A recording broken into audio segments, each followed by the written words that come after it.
no Evangelho segundo Marcos, eu quero glorificar a Deus por poder ministrar mais uma noite e poder somar com o congresso do conjunto Água Viva.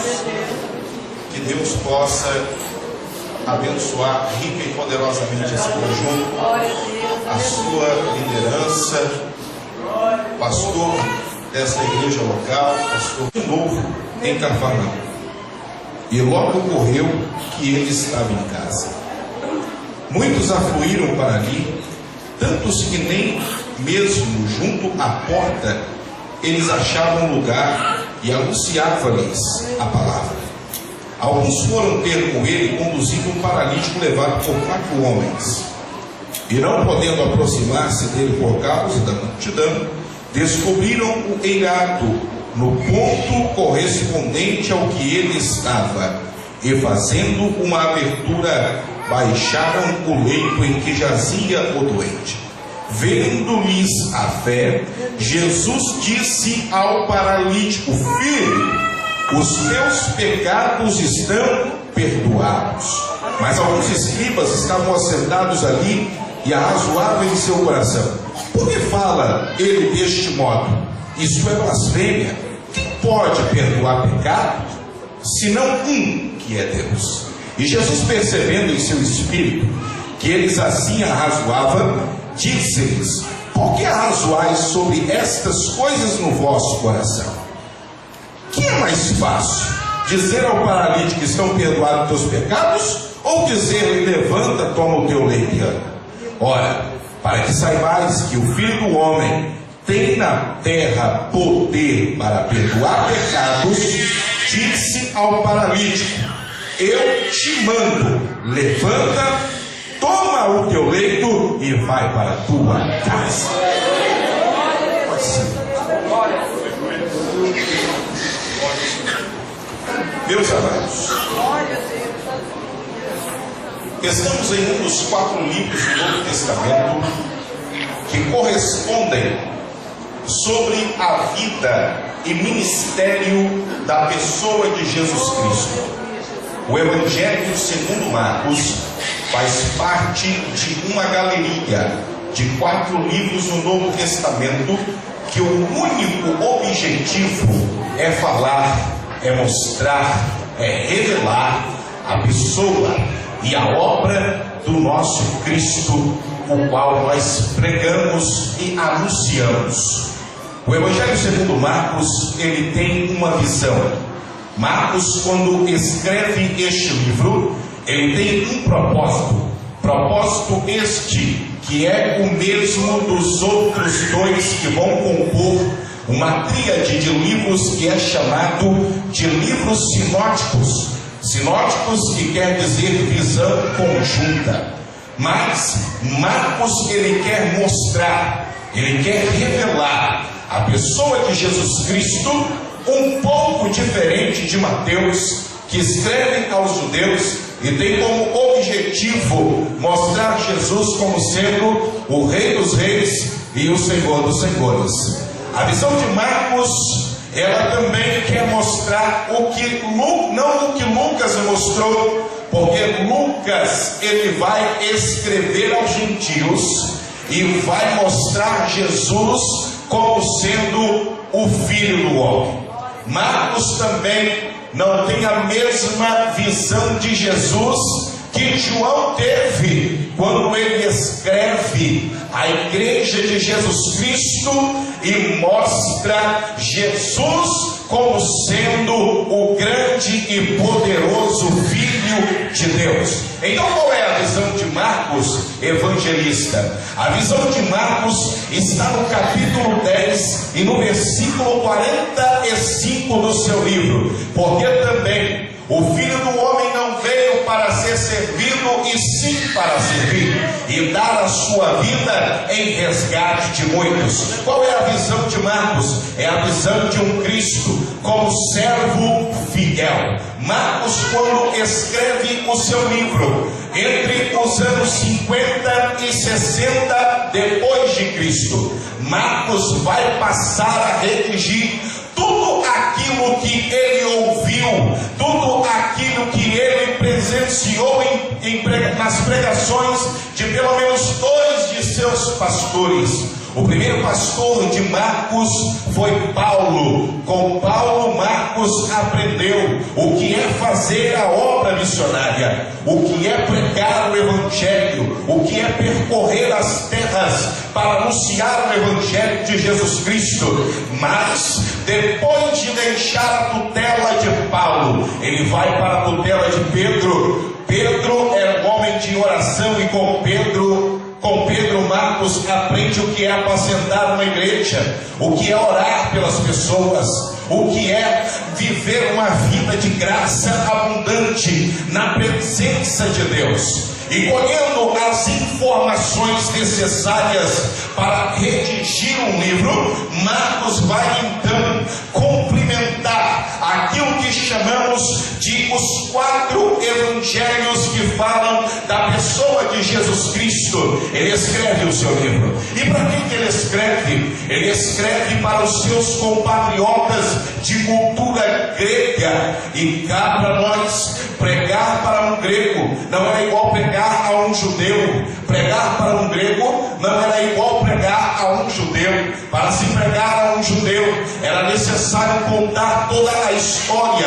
ainda mais falando da pessoa de Jesus Cristo. Era necessário contar a história, era necessário contar a linhagem dele, era necessário falar um pouco mais sobre a família dele. Então Marcos, ele é sucinto em seu livro. E o importante do livro de Marcos é uma coisa que me chama a atenção, é que no livro de Marcos ele é tão sucinto, ele é tão objetivo, pastor Almir, que no seu livro ele redigita apenas 4 pregações que Jesus pregou, mas ele mostra 12 grandes milagres que Jesus operou. Porque para você pregar a um judeu era necessário você contar uma história muito grande, falando da linhagem. O judeu é muito metódico, gosta dessas coisas, mas o grego não gosta disso. O grego não gostava desse tipo de linguagem. O grego era assim: fala logo o que você tem que falar e eu lhe entendo. Então Marcos, ele vai usar essa linguagem com os gregos. Ele está querendo dizer logo de início no seu livro, para os seus compatriotas de cultura grega: eu quero falar para vocês de um homem que não é igual aos homens que conhecemos, porque os homens que conhecemos são homens de muitas palavras e de poucas obras, mas o homem que vos apresento é um homem que fala pouco, mas você olha para a sua esquerda, você vê milagre. Você olha para a sua direita, você vê milagre. Porque o Jesus que eu quero vos pregar é o Jesus que às vezes fala pouco, mas ele opera muito. Glórias a Deus. Agora imagina você comigo, Marcos pregando a um irmão ou uma pessoa de cultura grega. Os gregos eram evoluídos em ciência, eles eram pessoas cultas, e para Marcos pregar para eles, ele iria sofrer algumas represálias se usasse a linguagem que os judeus usam. Então ele vai usar a linguagem pertinente àquela cultura. Por isso Marcos, ele enumera 12 milagres de Jesus. Ele quer mostrar Jesus como sendo mais poderoso e maior do que a cultura e do que os grandes homens que a cultura grega oferecia. Agora imagina Marcos, imagina você comigo, Marcos pregando ao grego. O grego fala: rapaz, veio falar de um homem, aqui a gente tem tantos. Aqui tem tantos. Aqui é o berço da filosofia. Aqui nós conhecemos de ciência, conhecemos a matemática. Aqui a gente conhece de física e química. Aqui é o berço das culturas. E você vem me falar de mais um homem, rapaz? Mais um? Não, Marcos vai dizer: não, eu não vim falar de mais um, eu vim falar do homem. O homem que é maior do que a vossa cultura e que é maior do que qualquer homem que possa ter surgido na vossa cultura. Aí vem o grego. Imagina você, o grego, olhando para lá, você não sei como é que é. Você está dizendo que ele é maior do que nós, do que o nosso Deus. Sim, ele é maior do que vocês. E a prova disso está no livro de Marcos, o que ele vai contar. E aí imagina você comigo, Marcos dizendo assim para ele: rapaz, aqui vocês sabem muito dessa coisa de física, né? Aqui a gente conhece física, porque aqui a gente inventa barco, o barco flutua. Você sabe como é que é? Aquela lei da física da densidade. Densidade maior afunda, densidade menor flutua. Aí Marcos vai dizer para eles bem assim: você acredita que homem pode flutuar? Imagina o grego olhando para ele: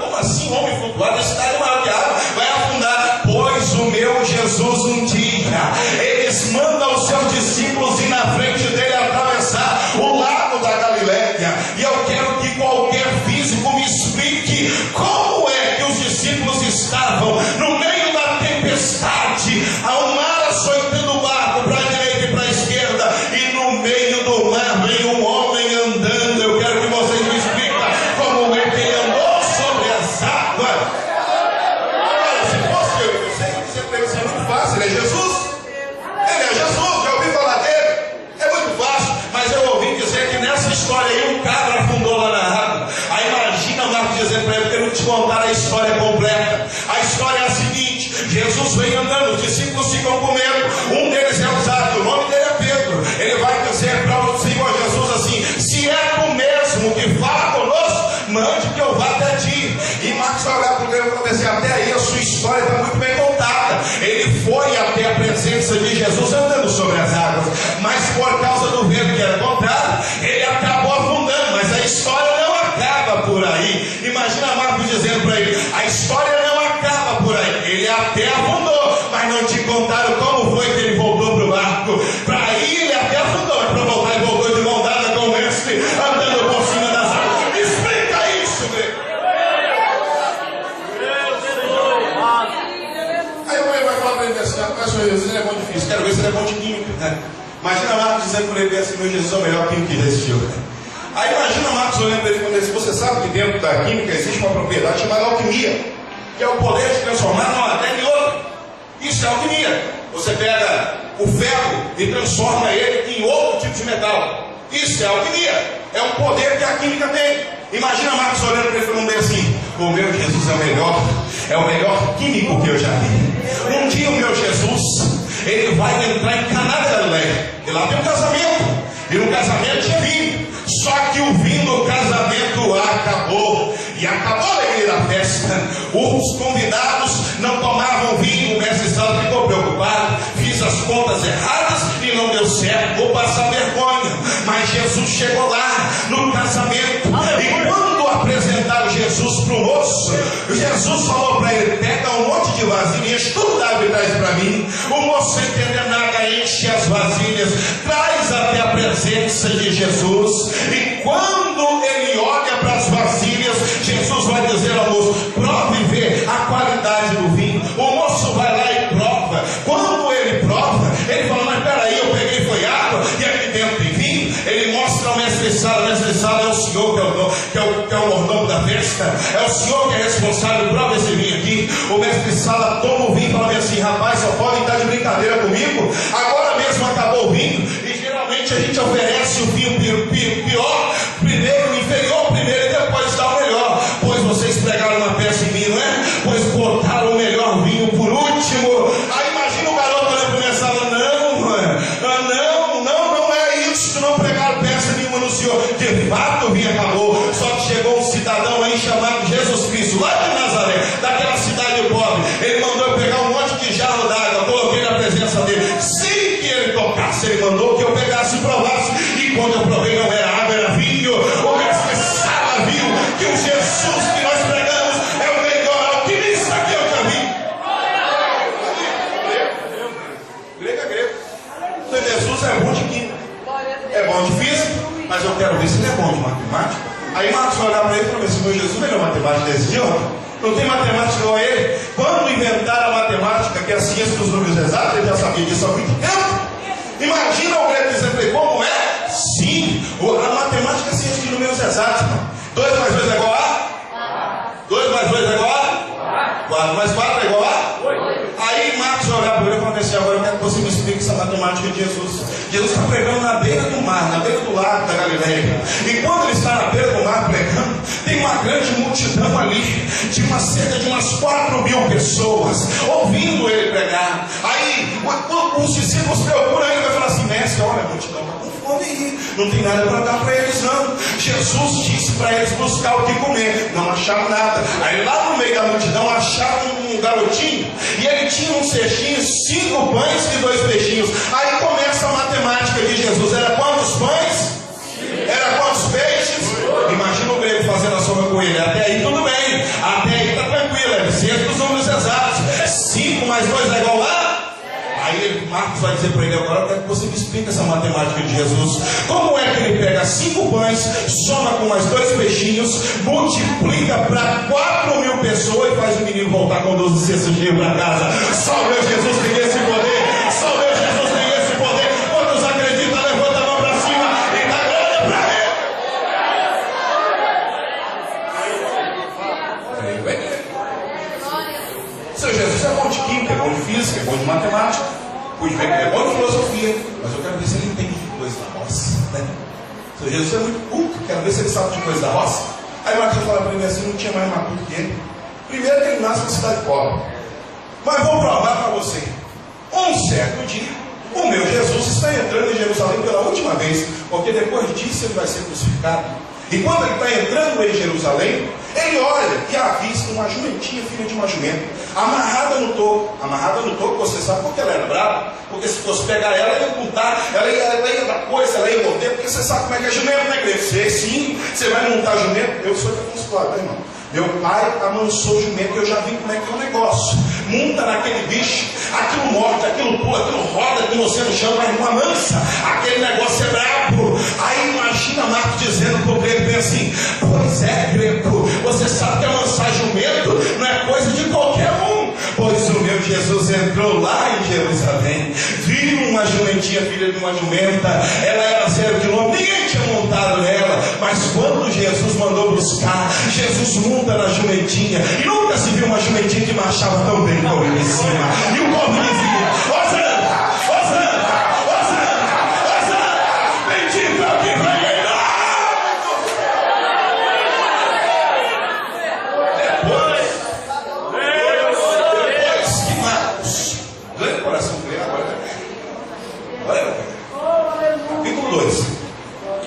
Jesus está entrando em Cafarnaum pela segunda vez. Por quê? Porque na primeira vez que ele entra em Cafarnaum, ele vai visitar a casa de Pedro. E lá na casa de Pedro ele cura a sogra de Pedro. Lembra o texto? Ele cura a sogra de Pedro. Depois disso, ele sai de Cafarnaum, vai para a cidade de Gadara. Lá ele liberta um gadareno. Lembra o texto? O gadareno? Ele vinha uivando e Jesus liberta o homem. Porém, tinha um porqueiro. Sempre tem porqueiro onde tem milagre. Já observou? Aonde tem milagre, sempre tem um porqueiro para correr e dar notícia contrária. É assim às vezes. Jesus está operando aqui, pastor, e tem gente dizendo que ele não está nesse lugar, que aqui é lugar de oba-oba, que aqui é lugar de gente disse-me-disse, que aqui é lugar de contento. Pois eu digo um negócio: aonde Jesus está, porqueiro não prevalece. Oh, glória a Deus. Porqueiro foi na cidade. E a mensagem que ele levou na cidade não foi uma boa mensagem. Ó, tivemos prejuízo.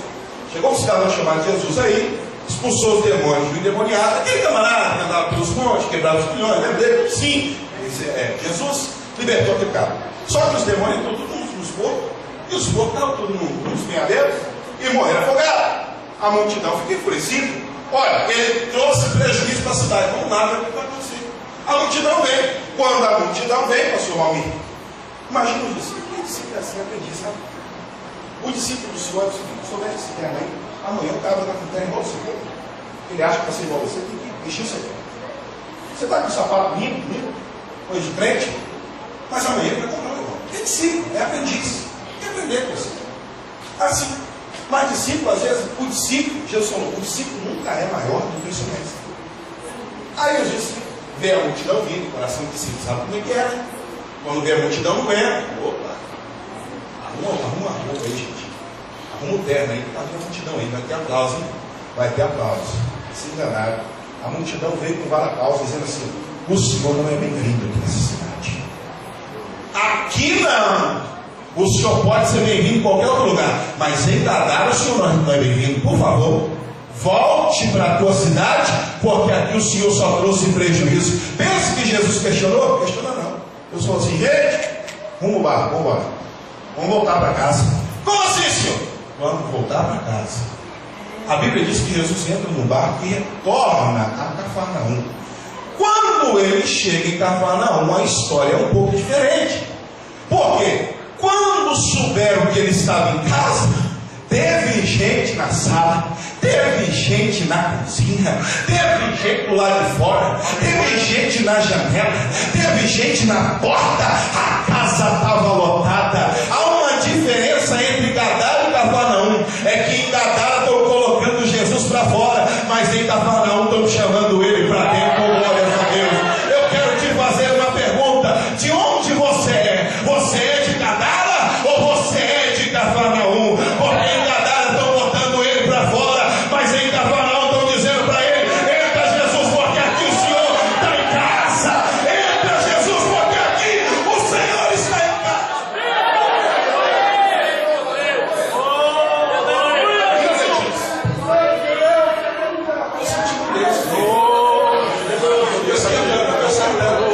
Oh, glória a Deus, oh, glória a Deus, oh, glória a Deus, oh, glória a Deus.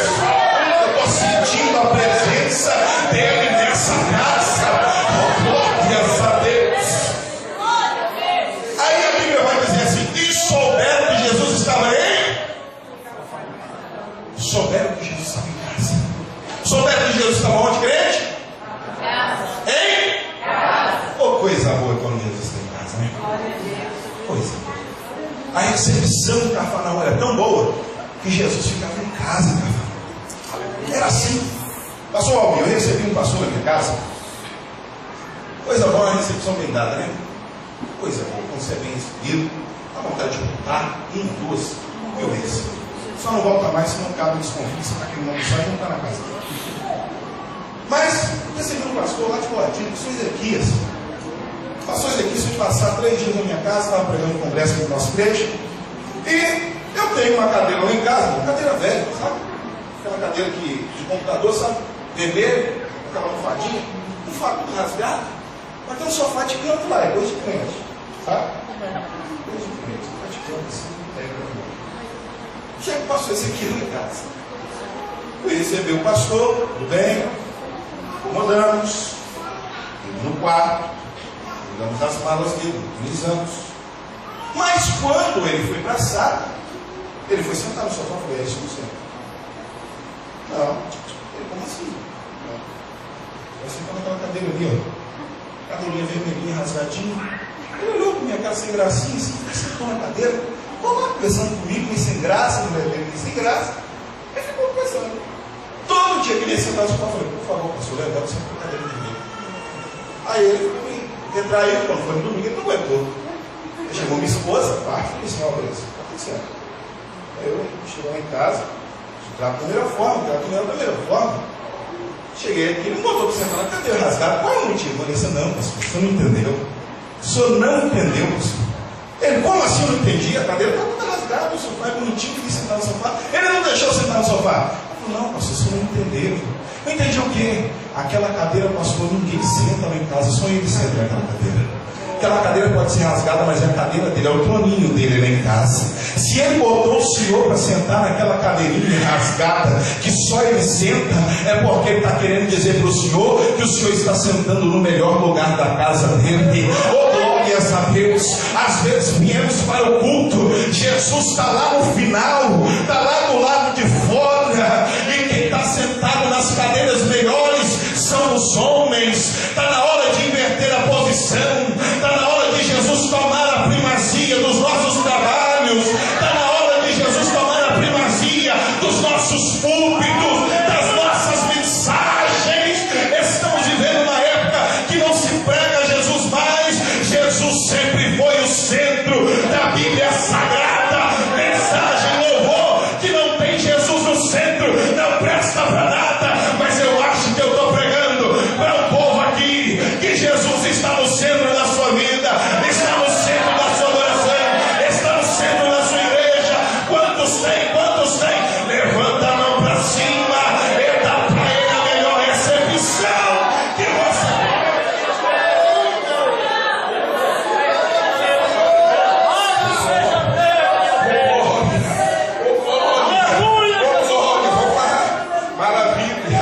A Bíblia diz que soube-se que ele estava em casa. Aí, quando souberam que ele estava em casa, multidão. E Jesus foi fazer o quê? Pregar a palavra. Pregar a Bíblia. Ele podia ver um povo reunido e falar assim: vou pregar. E quando ele pregava, o negócio pegava. Viu? Mensagem de Jesus era mensagem gostosa de se ouvir. Era aquela mensagem simples, pura, mas que falava ao coração dos homens. Jesus só falava de maneiras enigmáticas com pessoas entendidas. Lembra quando ele foi conversar com Nicodemos? Falou assim: ó, é necessário você nascer de novo. Aí Nicodemos: como assim? Eu vou nascer de novo? No reino da minha mãe? Jesus fala: rapaz, se eu falo de coisas naturais, você nem imagina. Se falasse das espirituais, você ia ficar boiando, meu filho. Porque Jesus, ele tinha uma linguagem simples, mas com doutores, ele gostava de fazer essas pegadinhas com você. Mas qual era a mensagem que Jesus gostava de pregar? A mensagem de Jesus era o seguinte: a mensagem de Jesus está nos capítulos, olha aqui, a mensagem de Jesus está nos capítulos 5, 6 e 7 de Mateus. Sermão da Montanha era a mensagem que Jesus gostava de pregar. Capítulo de número 5: bem-aventurados são os humildes, porque deles é o reino do céu. Bem-aventurados são os humildes de coração, porque eles verão a Deus. Bem-aventurados são os misericordiosos, porque eles alcançarão a misericórdia. Bem-aventurados são os que têm sede e fome de justiça, porque eles verão. Jesus gostava de pregar essa mensagem. Mas o mesmo Jesus que dizia as bem-aventuranças do capítulo 5 era o mesmo Jesus que dizia, que cuidava de nós no capítulo 6. Os discípulos preocupados pelo que vão comer, pelo que vão beber, pelo que vão vestir, e Jesus leva eles para um campo aberto e fala para eles assim: dá uma olhadinha para o céu. Os discípulos olham para o céu e falam assim: o que é essa aqui no desenho? Vocês estão vendo alguma coisa? Sim, estão vendo um monte de passarinho. Eles semeiam? Não. Eles servem? Não. O vosso pai não alimenta eles? Por que não vai alimentar vocês, meus filhos? Deus cuida de vocês. Deus cuida de vocês. Pega na mão de alguém do seu lado e diga para ele: não tenha medo. Diga: não tenha medo. Deus cuida de você. Deus está cuidando de você. Deus está cuidando de você. Oh, glórias a Deus. Só que o mesmo Jesus que dizia as bem-aventuranças do capítulo 5, e que dizia que Deus cuida de nós no capítulo 6, no capítulo 7, ele apertou o rei: não julgueis, para que não seja julgado. Por quê?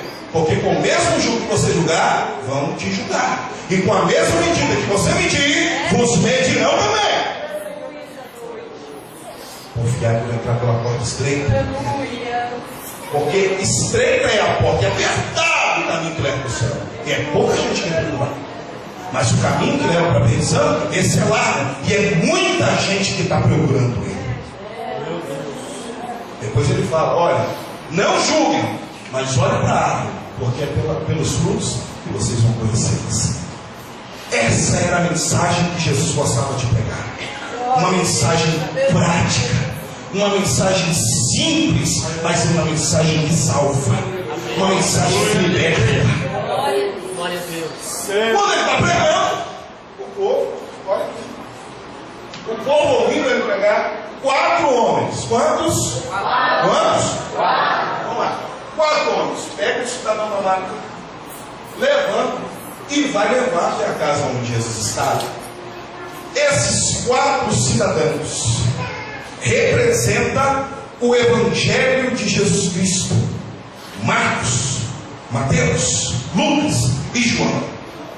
Imagina aquele homem deitado que figura a história de muita gente que está nesse trabalho. Pessoas que estão prostradas, que estão cabisbaixos, caídos, mas que o Evangelho tem poder para te levar. Aleluia. Aquele homem deitado, imagina você, aquele homem deitado, e aqueles 4 homens dizendo para ele: não tem problema se você está prostrado, vamos te levar à presença de quem tem poder para te levantar. E aí eles pegam aquele homem e vão uma casa. Mas quando chegaram na porta principal, diga comigo: porta principal. Mais alto: porta principal. Quando chegaram na porta principal, a porta estava lotada, cheia de gente. Quando eles foram entrar, por favor, gente, dá licença aí, deixa nós passar, o camarada está na mata. Imagina quem está na porta. Imagina um lugar desse aqui, Deus operando milagre, gente lotada, a porta lotada. Alguém vem dizendo assim: eu sou necessitado, preciso de milagre. Imagina todo mundo olhando e falando assim: aqui está cheio de necessidade. Procura outro lugar para você entrar, porque eu já me encaixei aqui, porque para ver se eu tenho uma chance. Procura outro lugar. Isso quer dizer que a porta principal estava fechada. Mas para quem tem o Evangelho,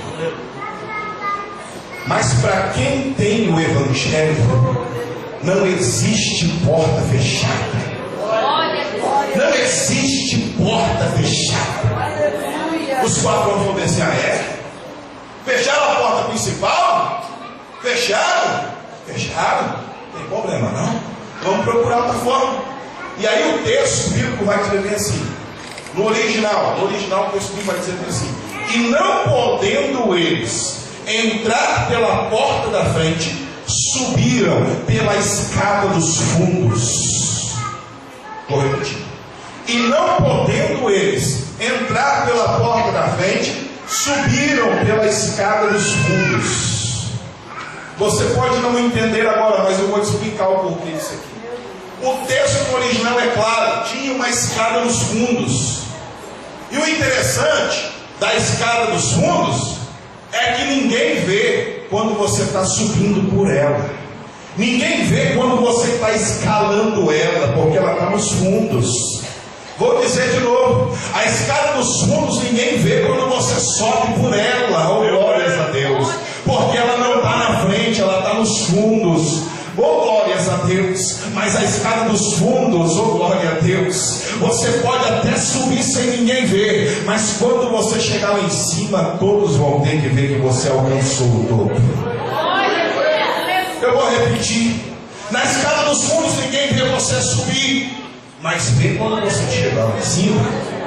Tem gente aqui nessa noite que está escalando a escada dos fundos em sua vida. Ninguém vê você orar, ninguém vê você evangelizar, ninguém vê você buscar pessoas nas casas, ninguém vê você entrar no beco, conversar com o traficante. Está subindo escada no fundo. Os homens não estão te vendo, mas o Papai do Céu está assistindo tudo, as suas atitudes. Não tem problema se o homem não vê. O meu Deus que está no céu, ele enxerga. Vou contar para você uma experiência.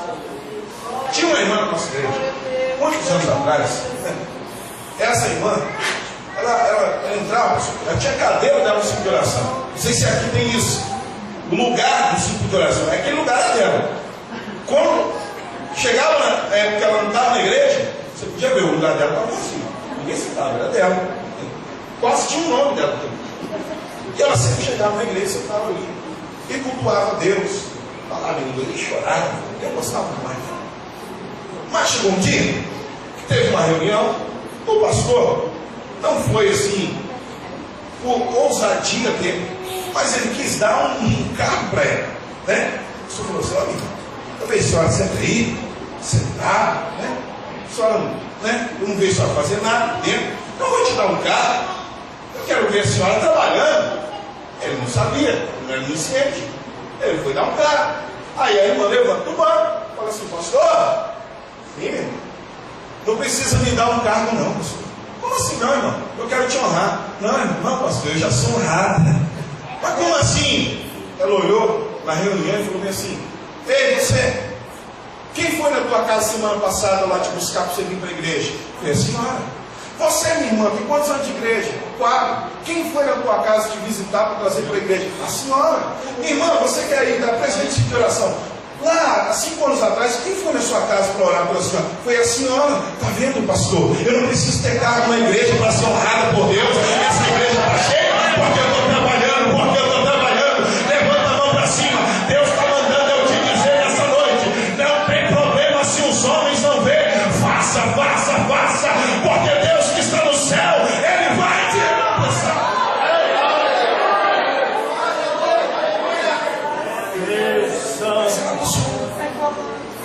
Esse carro somos.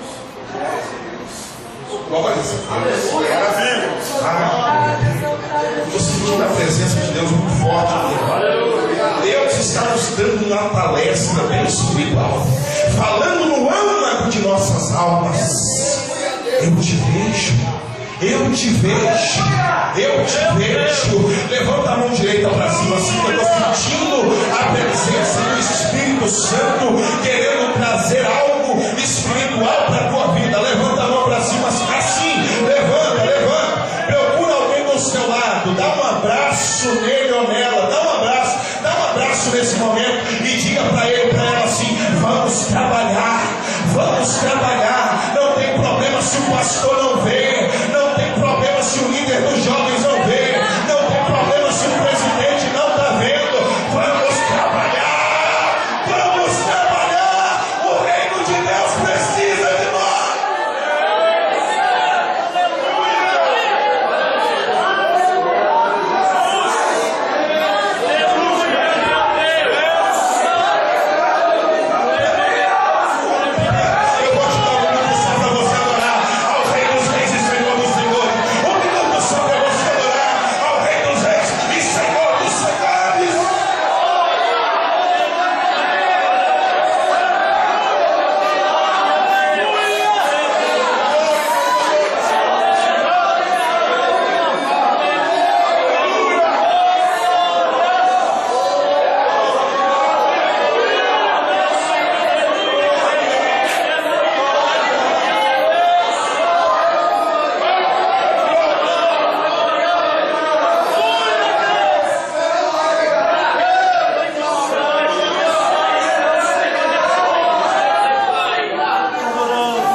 Mas quando chegou lá em cima, eles não podiam ver Jesus. E você vai me perguntar, por quê? Por causa do telhado. O telhado fazia divisão entre eles e Jesus. O telhado, naquela época, de acordo com a cultura judaica, vai dizer que o telhado era feito de, pelo menos, duas substâncias. A primeira era barro, e o outro era um tipo de arvoredo que tinha espinhos, para que o barro pudesse fixar e fazer uma laje bem maciça.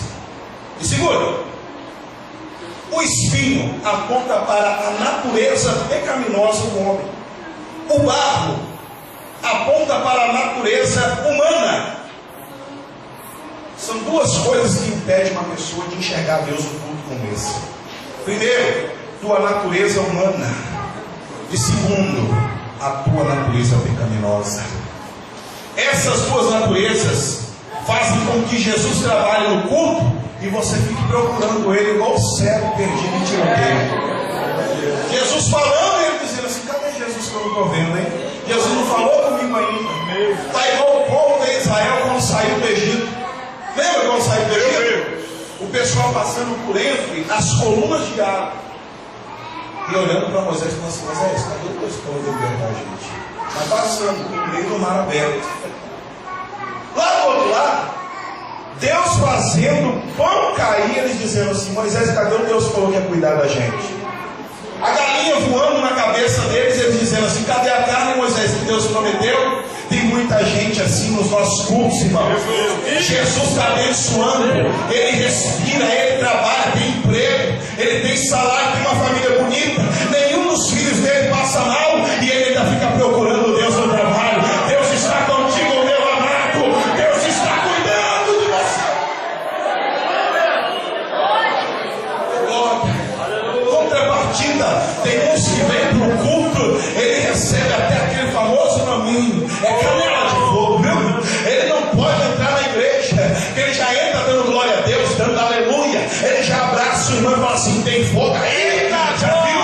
Esse crente é o tipo de crente que eu gosto, irmão. É aquele crente que entra no culto, não tem tempo ruim, o negócio está pegando na casa dele, não tem comida, está desempregado, o cheque está voltando, o cartão está lá no vermelho, não tem nada. O diabo fica lá no lado de fora, olhando para a cara dele, dizendo assim: ah lá vai o perdedor, fechei tudo, tranquei as portas, fechei tudo. Mas quando ele chega aqui dentro, é a vergonha de Satanás, porque Satanás olha para a cara dele, está com um sorriso de canto a canto, levanta a mão para cima, igual a joia, e diz assim: o Senhor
céu aberto aqui nessa noite.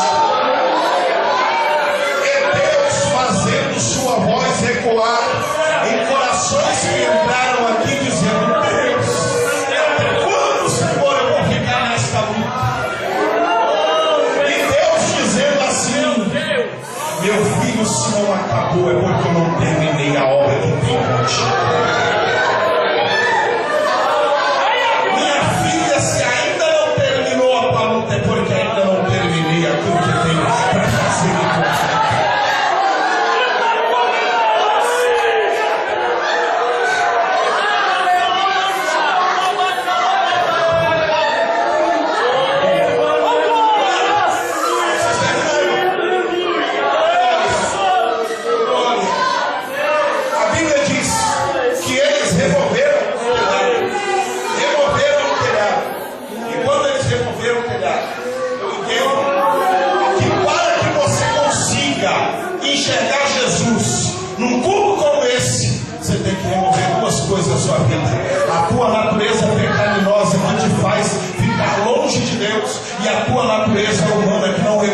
Mais o teu Criador. Removendo essas duas coisas, você vai ver Jesus aqui nessa noite operando, agindo, trabalhando, libertando, curando e salvando.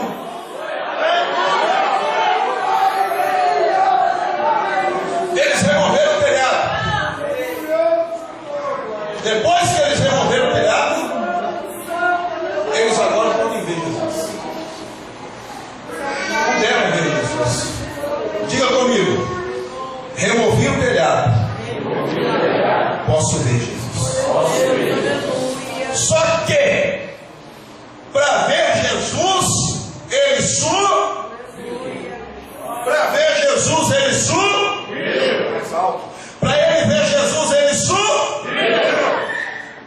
Mas para desfrutar de seus milagres só maravilha! Acabou, aleluia! Vou repetir que teve gente que não entendeu. Para ver Jesus é subir. Para desfrutar do milagre é dele. Zaqueu vai subir numa figueira brava para ver Jesus.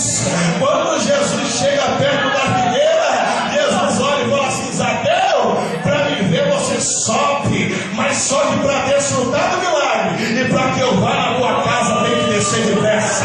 Desce depressa, que Senhor vai tua glória. Glória! Sinto o Espírito de Deus.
Você acha que vai acontecer no culto?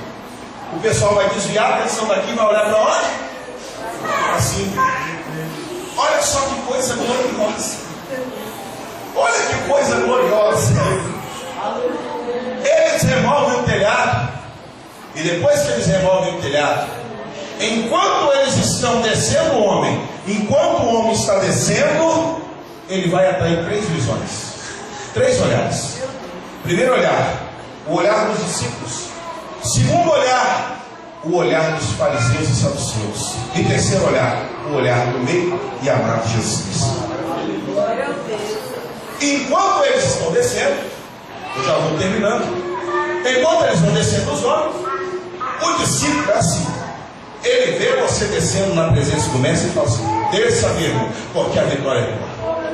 Desça mesmo, ore mesmo, porque a vitória já está garantida, a vitória já está na prova. Mas eu gosto assim de Deus nesse negócio. Pega na mão de alguém do seu lado e fala assim: desça mesmo, porque a vitória já é sua. A vitória já foi te entregue. Dá na sua mão.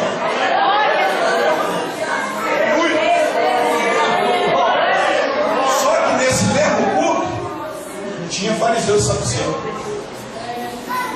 Não sei para que descer esse homem aí. Enquanto eles estão vendo o homem descendo, Jesus falou assim: viu? Ó, perdoados são os seus pecados.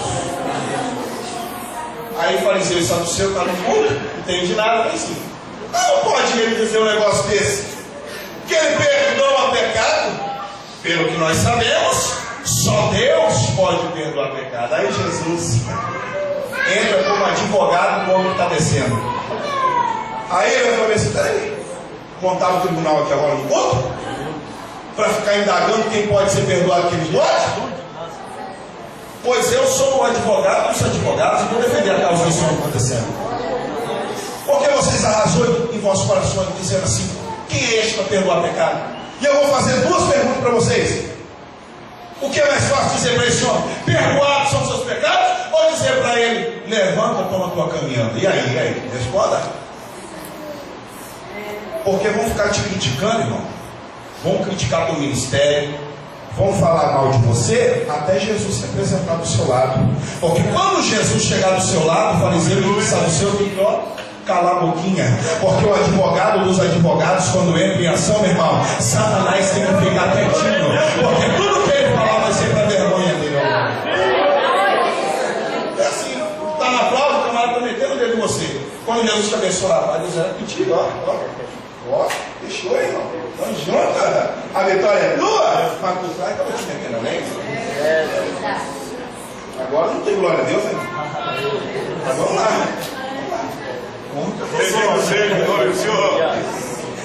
Vamos lá, o homem está descendo. Ele atraiu 3 olhares. O primeiro olhar dos discípulos: vai que a vitória é? O olhar dos saduceus e fariseus: quem é Deus para perdoar pecado? Quem é esse homem para perdoar pecado? Terceiro olhar: o olhar de Jesus. O olhar de Jesus. Jesus, quando olha, não olha para acusar. Jesus, quando olha, olha para perdoar. Maravilha. Deus manda eu dizer para algumas pessoas aqui: eu quero te abraçar nesse trabalho. Eu quero te abraçar nesse congresso.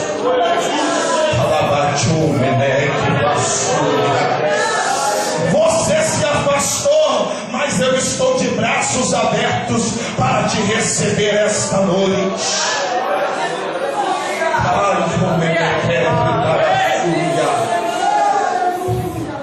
Homem desce. Aí Jesus falou assim: para que todos saibam que o Filho do Homem tem na terra poder para perdoar pecados. Aí ele olha para mim: filho,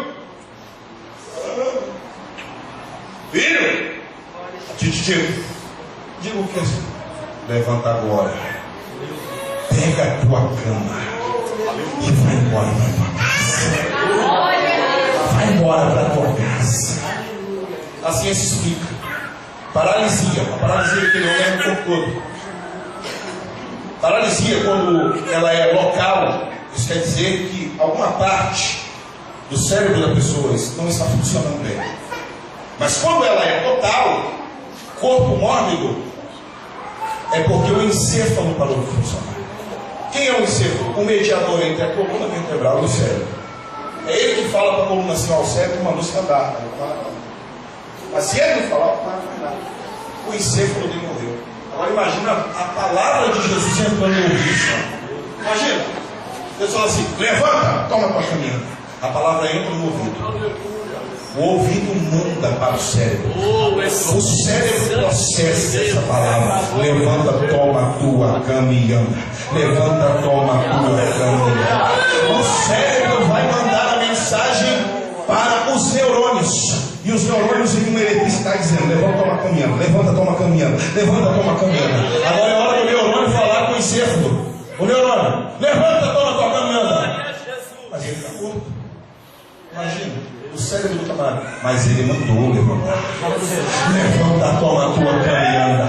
O encéfalo daquele homem que tinha morrido ressuscita e vai dizer para a coluna: coluna! Oi! Ele mandou dizer para ele levantar e andar. Dá um jeito de levantar esse homem. O homem levanta, levanta, levanta. Sai andando, sai andando, sai andando, sai andando, sai andando, sai andando, sai andando. Levanta a mão, levanta a mão. Sai andando, sai andando, sai andando, sai andando.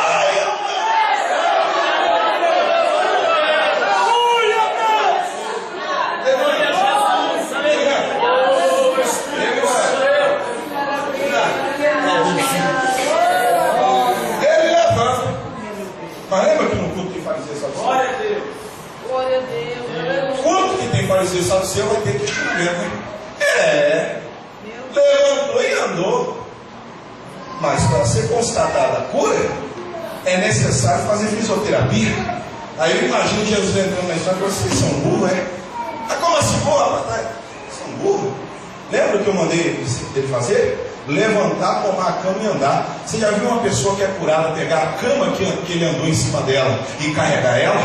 Vai, meu filho, anda no meio da multidão dizendo. Ele vai passar no meio da multidão dizendo assim: ó, vocês já viram o paralítico carregar a cama nas costas? Pois ele mandou eu carregar. Eu estou levantando e andando. Eu estou levantando e andando. Eu estou levantando e andando. Fica de pé, fica de pé, fica de pé, fica de pé, fica de pé. Oh glória, oh glória, oh glória, oh glória. Tem gente que vai pegar, tem gente que vai pegar a tua luta, botar nas costas e dizer assim: até hoje era você que me carregava, mas a partir de hoje você